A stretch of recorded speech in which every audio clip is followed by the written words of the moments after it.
Ask classes के YouTube channel पर आपका स्वागत है।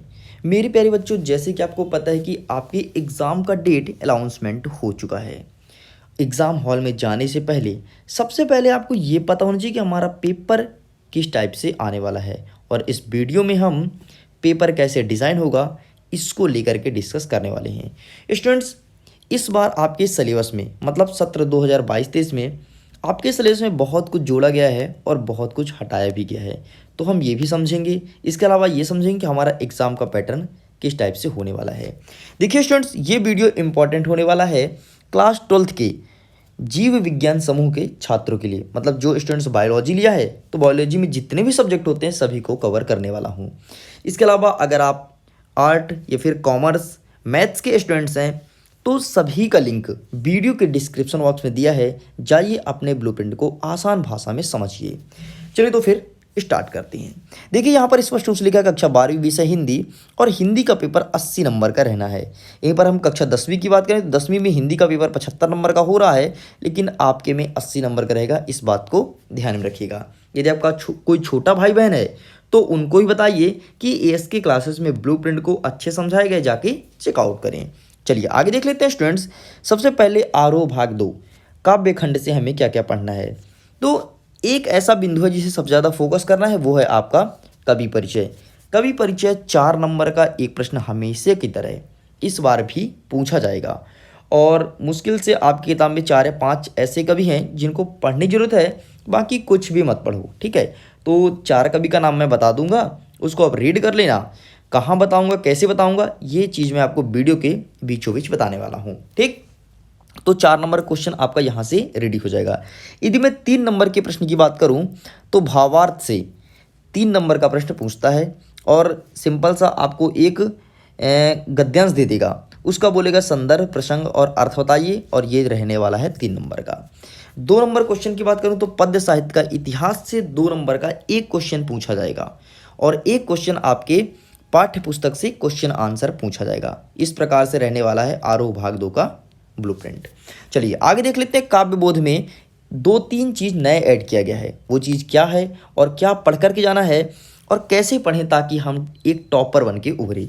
सबसे पहले स्टूडेंट्स यहाँ पर आप देख लो कि 2 नंबर के 2 क्वेश्चन पूछेंगे, मतलब ज़्यादा फोकस नहीं करना है। तो फिर पढ़ना क्या है, एक काम करना, जितने भी रस हैं सभी रस का एक एक परिभाषा रट लीजिए। ये चीज़ आपको करना ही पड़ेगा, ठीक है। तो यहाँ से एक क्वेश्चन पूछाएगा 2 नंबर का, वो पक्का फिक्स है। दूसरा क्वेश्चन जो पूछा जाएगा वो आपसे पूछा जाएगा अलंकार के बारे में। तो अलंकार में आपको पूरे अलंकार नहीं पढ़ने हैं, आपको मैं बता देता हूँ कौन कौन सा देखना है। सबसे पहले आपको पढ़ना है भृतिमान अलंकार, दूसरे में आपको पढ़ना है विरोधाभास अलंकार। ये 2 अलंकार ऐसे हैं जो एग्ज़ाम में कई बार रिपीट हुए हैं और इस बार भी आपके एग्ज़ाम में पूछे जाएंगे। ये वीडियो त्रैमासिक, अर्धवार्षिक और वार्षिक परीक्षा सभी के लिए महत्वपूर्ण है। इस वीडियो को वार्षिक परीक्षा को दिमाग में रख करके रिकॉर्ड किया जा रहा है, क्योंकि 12th बोर्ड है यार, और मेन एग्ज़ाम आपका फाइनल एग्ज़ाम ही होता है, तो उसी को ध्यान रख करके वीडियो को रिकॉर्ड कर रहा हूँ, ठीक है। इसके अलावा आपको देखना है कि शब्द शक्ति कितने प्रकार के होते हैं, इसका परिचय देखना है आपको कि सिंपल सा प्रकार, बस इतना करना है। बाकी जो वस्तुनिष्ठ क्वेश्चन है वो आप मेरे ऊपर छोड़ दो। वीडियो के डिस्क्रिप्शन बॉक्स में टेलीग्राम का लिंक दिया है, जाइए टेलीग्राम पर ज्वाइन हो जाइए। वहाँ पर आपको मैं वस्तुनिष्ठ क्वेश्चन दूंगा जो एग्ज़ाम में आएंगे। सिंपल सा आप वहाँ पर अटैम्प्ट करना, एक टेस्ट के रूप में देना और अपना स्कोर प्राप्त करना कि हमने कितने नंबर पाया। चलिए आगे देख लेते हैं आरोह भाग 2 अगेन गद्य खंड से। अगेन स्टूडेंट्स, जैसे आपने ऊपर काव्य खंड में कवि परिचय पढ़ा था, तो गद्य खंड में आपको अगेन लेखक परिचय याद करना है। आपकी किताब में केवल और केवल 3 लेखक ऐसे हैं जो कि बहुत ही ज़्यादा इंपॉर्टेंट है। वो 3 कौन कौन से मैं आपको बता दूंगा।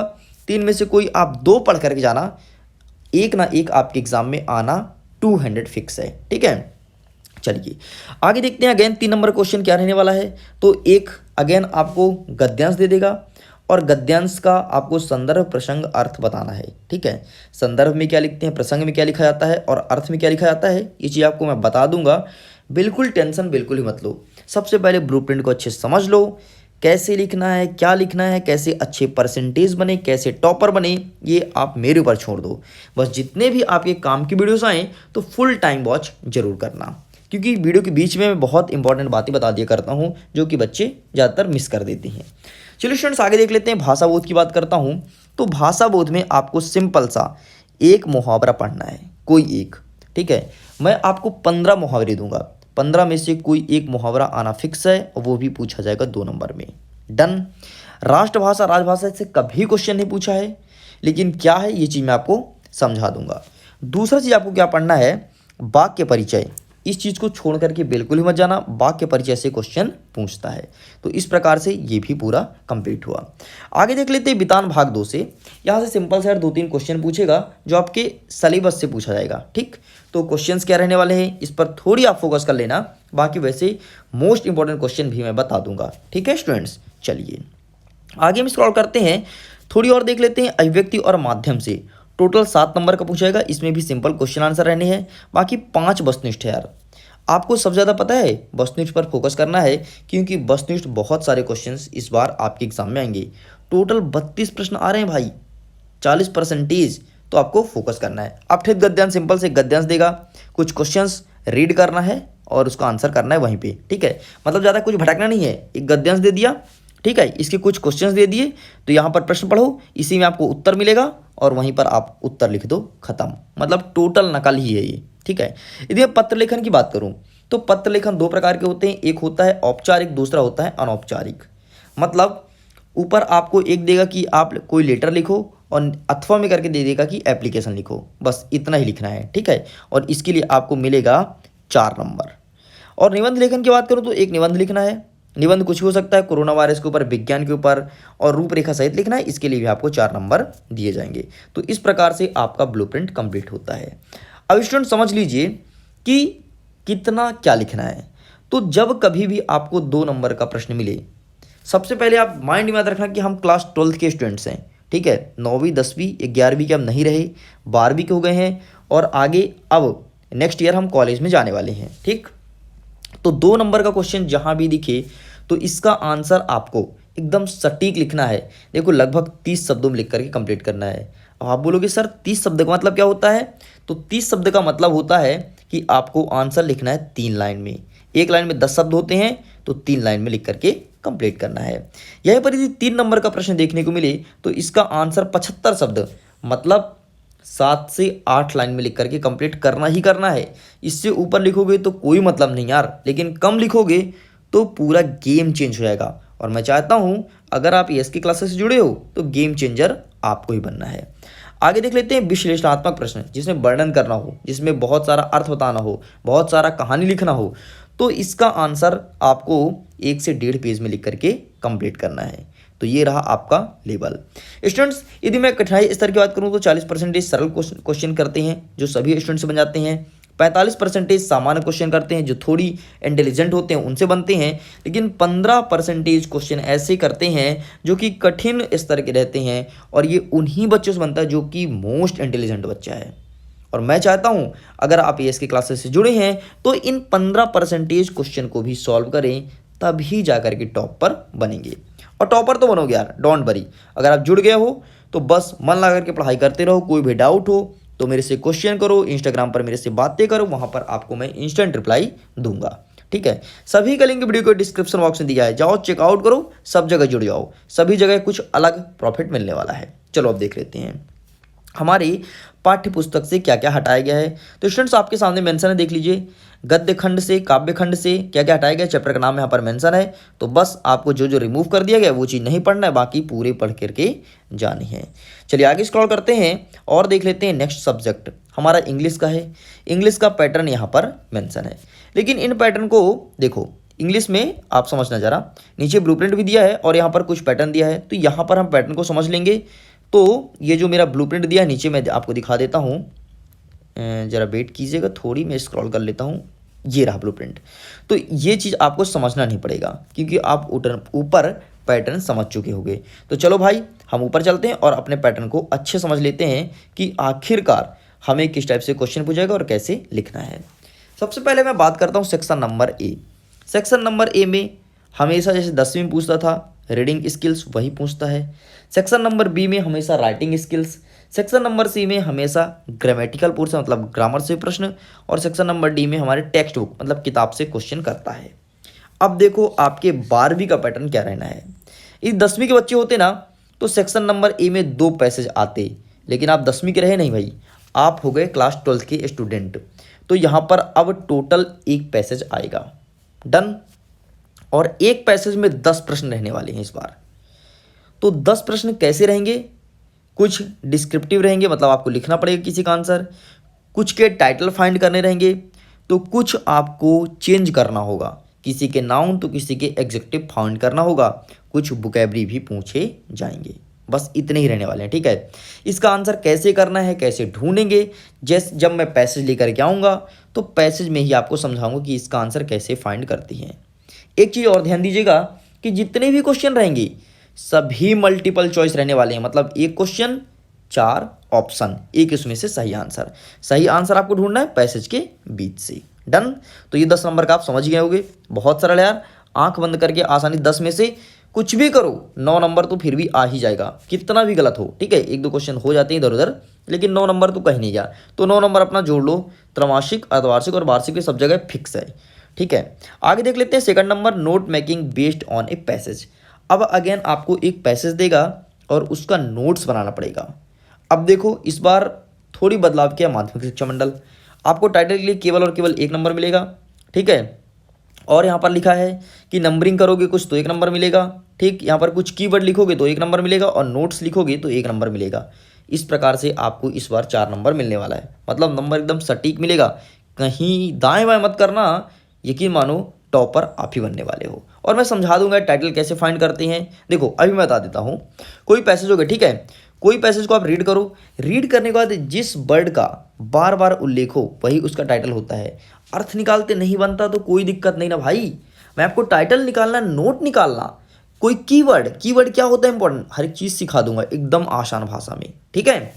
तो बस पैसेज रीड करो, जिस वर्ड का बार बार उल्लेख हो वही उसका टाइटल होता है। यदि आपको मेरी बात पर यकीन नहीं तो अपने बुक से कोई भी पैसेज उठाओ और देखना, फिर उसका टाइटल का आंसर वही रहेगा जो आप पैसेज पढ़ने के दौरान बीच में खोज लोगे, जिस वर्ड का बार बार उल्लेख रहेगा। डन।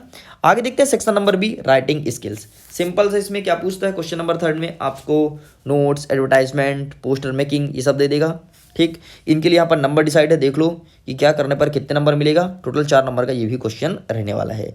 यदि मैं राइटिंग की बात करूँ मतलब लेटर राइटिंग की, तो लेटर 2 प्रकार के होते हैं, एक फॉर्मल दूसरा इनफॉर्मल। छोड़ो फॉर्मल इनफॉर्मल क्या होता है, मैं एकदम आसान भाषा में समझा देता हूँ। लेटर में 2 क्वेश्चन पूछता है, एक क्वेश्चन पूछेगा कि आपके बड़े भाई की शादी है तो आप पत्र लिखिए अपने दोस्त को इनवाइट करने के लिए, ठीक है। या फिर ऐसा भी हो सकता है कि आपके छोटे भाई का बर्थडे पार्टी है तो अपने दोस्त को बुलाओ, कुछ इस प्रकार से एक रहेगा। डन, जिसे आप लेटर बोलते हो। इसके अथवा में एक और क्वेश्चन रहेगा जो आपके स्कूल के प्रिंसिपल साहब को लिखना है कि प्रिंसिपल साहब हमारा टीसी दे दो, अब हम यहाँ नहीं पढ़ना चाहते, हम दूसरे स्कूल में जाएंगे। प्रिंसिपल साहब हमारा चरित्र प्रमाण पत्र दे दो, मतलब कैरेक्टर सर्टिफिकेट, हम दूसरे स्कूल में जाएंगे। प्रिंसिपल साहब हमारे पिताजी का ट्रांसफ़र हो गया, हम दूसरे स्कूल में जाएंगे तो भाई टीसी दे दो, है ना। तो इस प्रकार से कुछ क्वेश्चंस रहने वाले हैं, समझ गए ना। तो सिंपल सा मैं तो यही कहता हूँ, स्कूल के लिए पत्र तो बचपन से लिखते आ रहे हो, लेटर वेटर अपन नहीं लिखते, जब से मोबाइल फ़ोन चला सीधे फ़ोन करके बोलते हैं भाई आ जाना, मेरे बड़े भैया की शादी है, ठीक है, अपन ही बोलते हैं। लेकिन आजकल लेटर का ज़माना बंद हो चुका है, इसलिए स्कूल में आवेदन पत्र तो हम लिखते ही हैं, बहाने मारते हैं छुट्टी मिल जाए कोई कैसे भी करके, है ना। तो खूब लिखियो एप्लीकेशन, आपको भी पता है कि हम सर हाँ खूब लिखे हैं, तो देन बेहतर कर पाओगे और 4 नंबर यहाँ से ला सकते हो, ठीक है।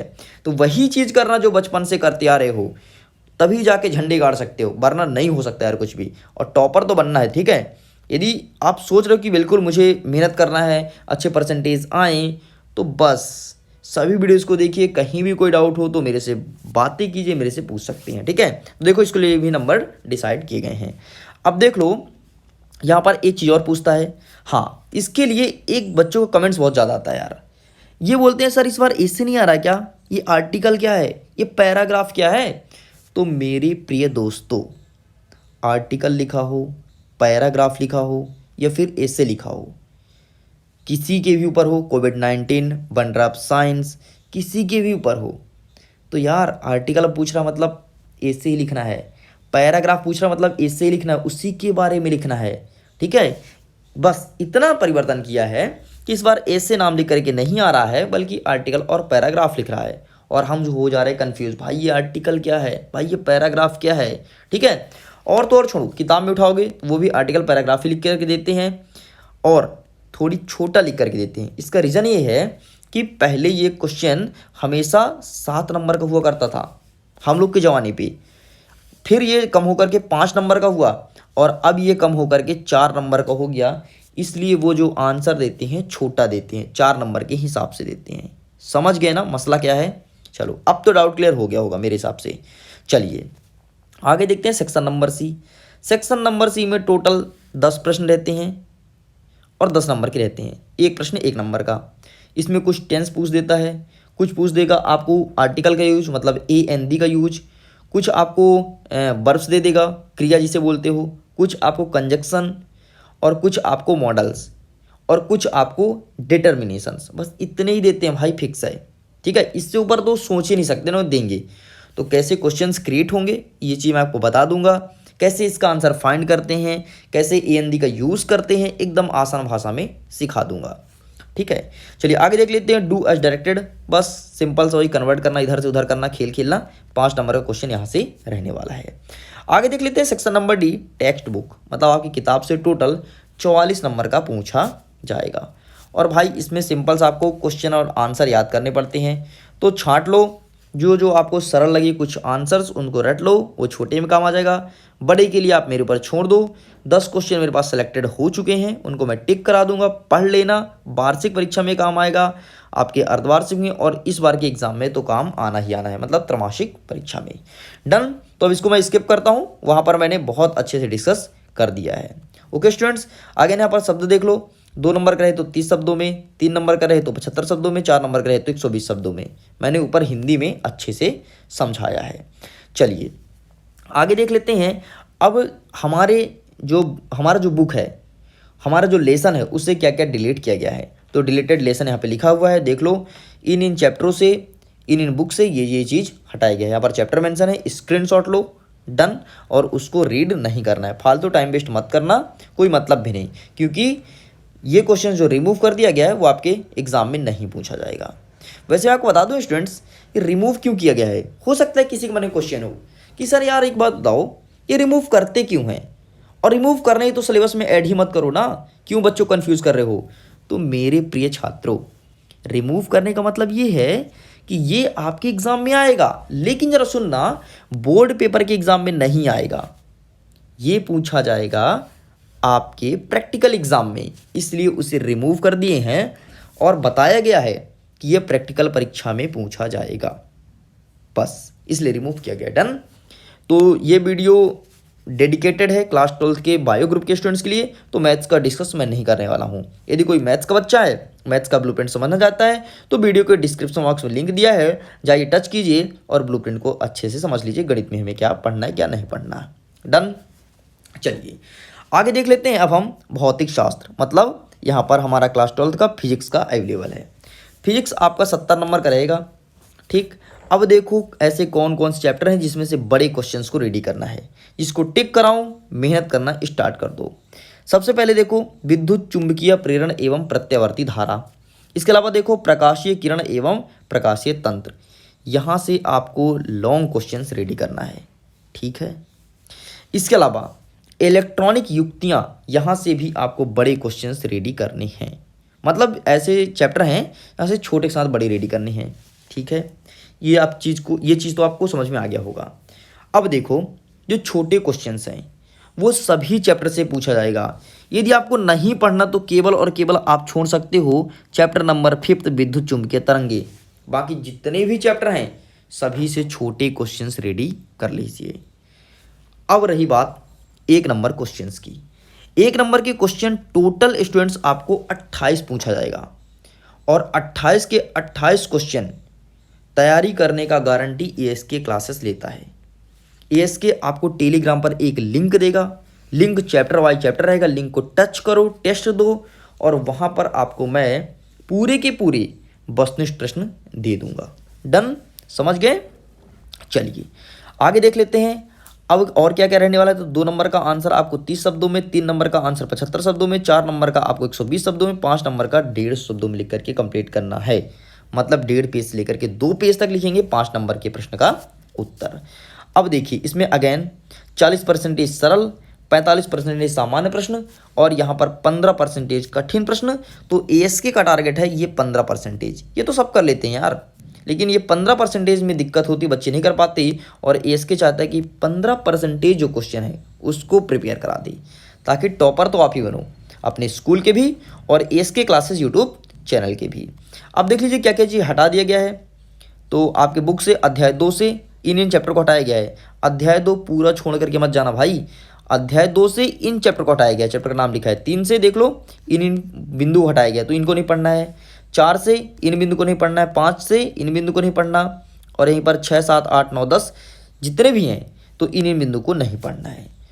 लेकिन आपके प्रैक्टिकल एग्जाम में पूछा जाएगा, अभी से मैं बता रहा हूँ। और देख लेना प्रैक्टिकल एग्जाम में इन्हीं बिंदु से क्वेश्चन आना फिक्स है, क्योंकि ये मैं नहीं बोल रहा, ये माध्यमिक शिक्षा मंडल मध्य प्रदेश भोपाल द्वारा बोला गया है। लेकिन एक बार स्क्रीनशॉट तो ले ही लो, तभी तो रिमूव करोगे। वैसे इसका पीडीएफ आपको वीडियो के डिस्क्रिप्शन बॉक्स में टेलीग्राम का लिंक दिया है, टेलीग्राम पर मिल जाएगा। इसके अलावा एक वेबसाइट का लिंक दिया है, वहाँ से जाकर के पीडीएफ को आसानी से डाउनलोड कर सकते हो। चलो भाई फिर आगे चलें। अब देख लेते हैं नेक्स्ट क्या क्या जोड़ा गया इस बार। देख लो मैं बोला था ना बहुत कुछ चीज़ रिमूव और बहुत कुछ चीज़ ऐड किया गया है। तो अध्याय 12 में परमाणु वाला सेक्शन जोड़ दिया गया है, अध्याय 13 में नाभिक, और अध्याय 14 में आपको ये जोड़ा गया है अर्धचालक इलेक्ट्रॉनिक पदार्थ। ठीक, तो ये चीज़ इसका स्क्रीनशॉट लो, इसको भी रीड करके जाना है। डन स्टूडेंट्स, चलिए आगे देखते हैं भाई, स्क्रॉल करते हैं। अब किस सब्जेक्ट की बारी आ गई है। तो अब बारी है आपके क्लास 12th की केमिस्ट्री, रसायन विज्ञान का। ठीक है, रसायन विज्ञान की बात करता हूँ तो ये भी 17 नंबर का पूछा जाएगा, सॉरी 70 नंबर का पूछा जाएगा।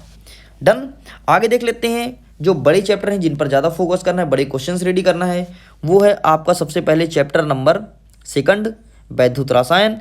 इसके अलावा आपका है चैप्टर नंबर 8 एल्डिहाइड कीटोन एवं कार्बोक्सिलिक एसिड। डन, अब 4 नंबर के क्वेश्चन कहाँ से आएंगे। तो 4 नंबर के क्वेश्चंस केवल और केवल पूछा जाएगा ये हेलो एल्किन हेलो एरिन से, यहाँ से 4 नंबर के प्रश्न पूछे जाएंगे। बाकी जितने भी चैप्टर बचे हैं वहाँ से 2 नंबर और 3 नंबर के प्रश्न आने हैं। तो यहाँ से ना इन जो चैप्टर को मैं टिक कराया हूँ, ये 3 चैप्टर, यहाँ से छोटे क्वेश्चंस आपको रेडी नहीं करने हैं यार। जितने बड़े क्वेश्चन दिखे पढ़ लो, ठीक है। मतलब जिसका आंसर लॉन्ग हो, एक क्वेश्चन हो गया जिसका आंसर 1 पेज में हो, 1.5 पेज में हो, 2 पेज में हो, उसको पढ़ लो, इतना करना है। यहाँ पर यदि मैं बात करूँ 2 नंबर और 3 नंबर, अब मैं जो छोड़ दिया हूँ, यहाँ से बड़े क्वेश्चन आपको रेडी बिल्कुल भी नहीं करने हैं, छोटे छोटे क्वेश्चन ये करना है। और 1 नंबर की जिम्मेदारी तो एस की पूरा लेता है यार, 100%, ये मेरे ऊपर छोड़ दो, ये आपको मिलेगा टेलीग्राम पर। डन, तो ये भी समझ गए होगे। चलिए आगे देख लेते हैं। टोटल वस्तुनिष्ठ के 28 क्वेश्चन इसमें पूछे जाएंगे, ठीक, जिसमें सही विकल्प, रिक्त स्थान, सही जोड़ी, एक वाक्य में उत्तर, सत्य असत्य, ये सब मेंशन रहेंगे। क्या कितना लिखना है। 2 नंबर में अगेन आपको 30 शब्द, 3 नंबर में 75 और 4 नंबर में 120 और 5 नंबर में 150 शब्दों में लिख करके कंप्लीट करने हैं। चलिए अब अपना एक अंतिम विषय बायोलॉजी को समझ लेते हैं कि बायोलॉजी का ब्लूप्रिंट किस प्रकार से रहना है। लेकिन सॉरी, जरा उसमें बढ़ने से पहले हम ये देख लेते हैं कि कौन कौन सी चीज़ हटा दी गई है। तो देख लो चैप्टर नंबर 1, 2, 3, 4, 5 एंड 6 संपूर्ण अध्याय हटाया गया है। मतलब कुछ भी नहीं पढ़ना है, इन चैप्टर को पढ़ करके नहीं जाना है। ना तो यहाँ से क्वेश्चन आपके त्रैमासिक में आएगा, ना तो अर्धवार्षिक में, ना ही वार्षिक में। लेकिन यहाँ से क्वेश्चन पूछा जाएगा वो रहेगा आपके प्रायोगिक परीक्षा में। और प्रायोगिक का टेंशन बिल्कुल ही मत लो। प्रयोग क्या होता है, स्कूल में सिंपल से कॉपी ओपन करते हो, अपने कॉपी में देख देख कर लिखना पड़ता है, मतलब टोटल नकल, ठीक, ऐसे होता है प्रायोगिक परीक्षा। और बाइबल लेने वाले जो सर होते हैं वो थोड़ी पूछ पाछ लेते हैं, बस इतना है। और उसमें भी यदि पहचान है तो वहाँ भी काम हो जाता है। देखो जो चीज़ मैं बताऊँ वो जेन्युइन है और एकदम सही है, और ऐसे ही होता है यार। यदि आपका पहचान नहीं है तो आपको प्रैक्टिकल में अच्छे नंबर नहीं देंगे। यदि अच्छी खासी पहचान है तो 25 में 25 पाओगे प्रैक्टिकल में, ठीक है, 20 में 20 पाओगे, जितने भी नंबर का होगा पूरे में मिलेंगे। 30 में 30, आपका तो 30 का है, 30 में 30 मिलेगा। इसीलिए बोल रहे हैं थोड़ी स्कूल में व्यवहार बना लो, शिक्षक से, दोस्तों से व्यवहार बना के रखो, बहुत काम आएगा प्रैक्टिकल के लिए। और 30 नंबर समझ रहे हो ना, अगर आपके उतने ही नंबर हैं, लेकिन अगर आपका दोस्त प्रैक्टिकल में ज़्यादा पा गया ना 1-2 नंबर, तो उसके परसेंटेज हाई हो जाएंगे। तो यदि गेम चेंज करना चाहते हो, गेम चेंजर बनना चाहते हो, तो पढ़ाई के साथ साथ अच्छे संबंध भी बना लो, व्यवहार बना के रखो। ठीक है, मैं नहीं कहता कि आप लड़का हो तो लड़की से व्यवहार बनाओ, लड़की हो तो लड़का से, लेकिन इतना करो, लड़का हो या लड़की हो, अपने शिक्षक से अच्छा व्यवहार बनाओ और उन शिक्षक जरूर बनाओ जो इन सब्जेक्ट को पढ़ाते हैं। अब देख लो यदि आपके संबंध कैसे हैं भाई, प्रैक्टिकल के नंबर तो उन्हीं के हाथ में है। ठीक है, ये फिक्स बात है। चलिए, बाहर जो आते हैं ना बाय बाय वाले लेने, वो सिर्फ दिखावा होता है भाई, रियल जो है वो चीज़ मैं आपको बता दिया हूँ। लेकिन ये चीज़ किसी से बोलना मत, शेयर मत करना, कोई सर से वगैरह शेयर मत करना कि सर ने तो यूट्यूब में ऐसा बोला है। ठीक है, ये चीज़ को ध्यान देना, क्योंकि ये सब अंदर की बातें होती है। मैं आपको बता दी तो इसका मतलब ये नहीं कि आप प्रचार करो, पब्लिश करते हो। ठीक है, चलो आगे देख लेते हैं जीव विज्ञान में क्या रहने वाला है। ये भी 70 नंबर का रहेगा, 3 घंटे वही समय। अब देखो जीव विज्ञान में किन चैप्टर पर ज़्यादा मेहनत करनी है। जीव विज्ञान में बहुत कम पढ़ के बहुत अच्छे नंबर ला सकते हो, वो है आपका चैप्टर नंबर 4 और चैप्टर नंबर 5। यहाँ से 5 नंबर के क्वेश्चन आएंगे, एक ही क्वेश्चन आएगा लेकिन 5 नंबर का रहने वाला है। यहाँ पर मैं चैप्टर नंबर 2 की बात करूँ तो यहाँ से 4 नंबर का प्रश्न रहने वाला है। जितने भी बड़े चैप्टर हैं इनको मैं टिक करा दिया हूँ। यहाँ से लॉन्ग क्वेश्चन जितने हो सकते हैं सबको पढ़ लो, लेकिन जैसे जैसे एग्जाम नज़दीक आएगा ना तो मेरे वीडियोस बैक टू बैक आएंगे और वहाँ पर एकदम मोस्ट इंपॉर्टेंट क्वेश्चंस। लेकिन एक चीज़ ध्यान देना, एग्ज़ाम पे टाइम पे मेरे वीडियोस को मिस बिल्कुल भी मत करना। यदि आपको यकीन नहीं होता ना मेरी बातों पे, तो एक वीडियो आप मिस करके देखना, एक सब्जेक्ट का पूरा मिस कर देना, मत पढ़ना ये इसके क्लासेस से, और एक सब्जेक्ट का पूरा आंख बंद करके भरोसा करना, फिर देखना आपका पेपर कौन सा बेहतर जाने वाला है। यकीन मानिए वही पेपर बेहतर जाएगा जो आप एएस की क्लासेस से देख करके जाने वाले हो। एक छोटा सा मैं एक्सपीरियंस आपके साथ शेयर करना चाहता हूँ, ज़रा सुन लीजिएगा, थोड़ी समय लूँगा आपका। एक बार क्या हुआ था, ऐसे ही आपके सीनियर्स एक स्टूडेंट्स क्लास 12 के ही थे, वो लड़की हैं, उनसे मेरी बातें होती थी इंस्टाग्राम पे। उन्होंने बोला कि सर आप जो मोस्ट इंपॉर्टेंट क्वेश्चन बताते हैं तो मैं अपना पढ़ने के बाद उसे पढ़ के जाऊंगी। मैं बोला ठीक है, देख लो भाई जैसा करना हो आपको, क्योंकि इंस्टाग्राम पर बच्चों से मेरी सीधी बातें होती हैं। ठीक, मैं बोला ठीक है, आपके ऊपर है, आपको पढ़ना है पढ़िए। यदि अपने पर ज़्यादा बिलीव करते हैं कि ठीक है हम नोट्स बनाए हैं तो दिन बेहतर है और बहुत अच्छी बात है, अपना नोट्स ही सबसे पहले पढ़ना चाहिए, फिर कोई और कंटेंट है तो पढ़ो। तो क्या हुआ कि उन्होंने अपना नोट्स तो पढ़ करके गया ही गया। इसके अलावा एएस की क्लासेस का उन्होंने जो मैं वीडियोस मोस्ट इंपॉर्टेंट दिया था उसको मिस कर दिया था। ठीक, उनको टाइम नहीं मिला, उन्होंने नहीं पढ़ पाया।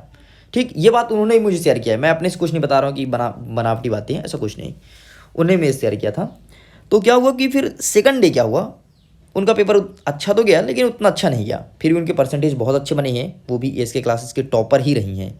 ठीक, उनका जब सेकंड पेपर हुआ तो मेरे को उनका मैसेज आया कि सर मेरे पेपर तो 5 या 10 नंबर के बिगड़ गए हैं, तो अब 12th है, फाइनल एग्ज़ाम था, तो क्या करें, परसेंटेज डाउन हो सकता है। तो मैं उनसे बोला एक काम करो, आप अपना नोट्स बनाए हो ना उसको रिवाइज ज़रूर करना है, लेकिन उसके पहले मेरे 4 जो वीडियोज़ हैं आपके इस सब्जेक्ट से रिलेटेड, उन सभी वीडियो को अच्छे से वॉच कर लो।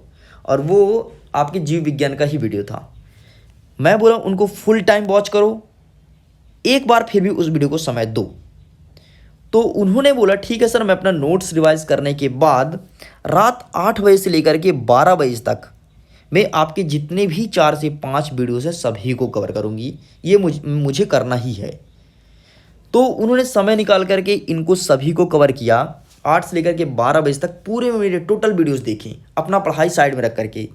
और यकीन मानिए स्टूडेंट्स, उनका पेपर इतना अच्छा गया कि वो 70 में से 68 नंबर लेकर के आए थे जीव विज्ञान में से। और वो इतना ज़्यादा हैप्पी थे कि जैसे सेंटर्स निकले, घर पहुँचे, सबसे पहले मैसेज मुझे किए कि sir I am so happy, मेरा एग्ज़ाम बहुत ही अच्छा गया, और वो भी वीडियोस की वजह से। ऐसे उनका क्रेडिट देना था, लेकिन वीडियोस वगैरह से कुछ नहीं होता यार, अपने अपने पढ़ने के ऊपर है, जैसा जो मेहनत करेगा वैसे नंबर आएंगे। लेकिन हाँ, कहीं ना कहीं वो जो मैं क्वेश्चंस बताया था सेम टू सेम वही क्वेश्चंस उनको देखने को मिला था, तो ये चीज़ उनको प्रॉफिट मिल गया। तब से वो सभी वीडियोस को फुल टाइम वॉच करने लगी। ठीक, ये उनका एक्सपीरियंस था। चलिए स्टूडेंट्स आगे देख लेते हैं। टोटल 28 वस्तुनिष्ठ प्रश्न रहने आया है। ठीक है, यहाँ से सही विकल्प, सही जोड़ी और भी वेरियस प्रकार के जो रहते हैं वो सभी रहेंगे। 2 नंबर के क्वेश्चंस आपको केवल और केवल 30 शब्दों में लिखना है। 3 नंबर क्वेश्चन केवल और केवल 75 शब्दों में। 4 नंबर क्वेश्चन 120 शब्दों में और 5 नंबर का 150 शब्दों में लिख करके कंप्लीट करना है। मेरे कहने का मतलब 1.5 से 2 पेज, इतना कुछ करना है, समझ गए होंगे। एएसके का टारगेट है 15% कठिन प्रश्न। इनको सॉल्व करना सीख लो, ये तो कोई भी कर लेगा और ये आपको करना आता भी है। डन। तो इस प्रकार से हमारा ब्लूप्रिंट पूरा का पूरा एंड होता है क्लास 12th के बायो ग्रुप का। इसके अलावा हम देख लेते हैं स्टूडेंट्स क्या क्या इस बार रिमूव किया गया है। ये 2-3 चैप्टर हैं यार, स्क्रीनशॉट ले लो। Chapter number 1, chapter number 9 and chapter number 16। इतना कुछ रिमूव किया गया, ऐड कुछ भी नहीं किया गया है। तो मुझे उम्मीद है आप सभी ब्लूप्रिंट में जितने भी सब्जेक्ट हैं अच्छे समझ गए होंगे। अगर आपको वीडियो पसंद आया हो तो वीडियो को शेयर कर दीजिए, और अगर एएसके क्लासेस में पहली बार आए हैं तो सब्सक्राइब जरूर करिएगा। ओके स्टूडेंट्स, मैं वीडियो को एंड करता हूँ। आपके एग्जाम के लिए ऑल द बेस्ट।